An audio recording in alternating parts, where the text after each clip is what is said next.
वृंदावन में हम भगवान श्री बांके बिहारी जी के चरणों में आकर उनकी भक्ति में लीन होते हैं, लेकिन कई बार कुछ गलतियों से हमें बचना चाहिए। इस वीडियो में 5 महत्वपूर्ण बातें बताई गई हैं जिन्हें हमें वृंदावन में आते ही छोड़ देना चाहिए। पहला, वृंदावन में चप्पल न पहने। जब हम वृंदावन में आते हैं तो सबसे पहले यह ध्यान रखें कि हमें चप्पल पहनकर नहीं चलना चाहिए। वृंदावन में जितना हो सके हमें नंगे पांव ही रहना चाहिए। ये इसलिए क्योंकि स्वयं श्री बांके बिहारी जी ने कभी भी वृंदावन की गलियों में चलते समय पादुका चप्पल का उपयोग नहीं किया था।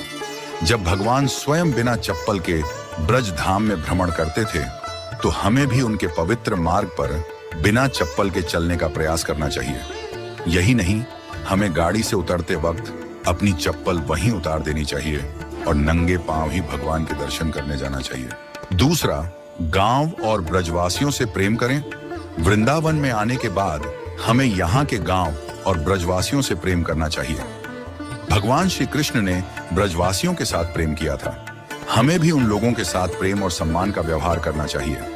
यह प्रेम केवल भगवान के साथ ही नहीं बल्कि यहाँ के लोगों और प्रकृति के साथ भी होना चाहिए। तीसरा, ब्रज की रज से प्रेम करें। वृंदावन की रज मिट्टी का अत्यधिक महत्व है। हमें ब्रज की रज का सम्मान करना चाहिए और जहां भी हम जाएं वहां गंदगी न फैलाएं। ब्रज की रज को अपवित्र करना हमारे लिए न केवल गलत है बल्कि यह उस भूमि का भी अपमान है जो भगवान श्री कृष्ण की पवित्र भूमि है। चौथा, वृंदावन में आंसू न बहाए। वृंदावन में भगवान के दर्शन करते वक्त कभी भी हमें अपने आंसू नहीं बहाने चाहिए।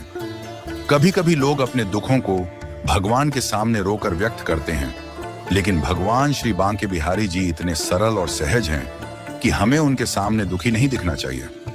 यदि हम भगवान के सामने रोते हैं तो यह भगवान की सहजता और सरलता को प्रभावित कर सकता है।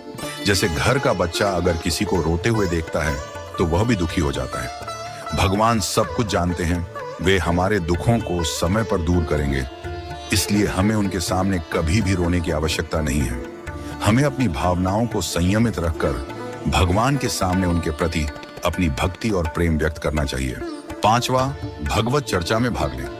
वृंदावन में यदि हमें किसी व्यक्ति से संतुष्टि नहीं मिलती है तो हमें उनके साथ समय नहीं बिताना चाहिए, लेकिन यदि हम ब्रज के वृक्षों के पास बैठते हैं तो वहां हम 10 से 20 मिनट तक कृष्ण का नाम लेकर ध्यान कर सकते हैं। चैतन्य महाप्रभु ने भी कहा था कि वृक्षों के पास बैठकर कृष्ण का नाम लेना बहुत शुभ होता है। वृक्षों से हम कृष्ण की कथा सुन सकते हैं और उनका आशीर्वाद प्राप्त कर सकते हैं। इसलिए जब भी हम वृंदावन आएं तो वृक्षों के पास बैठकर भगवान श्री कृष्ण के नाम का जाप जरूर करें।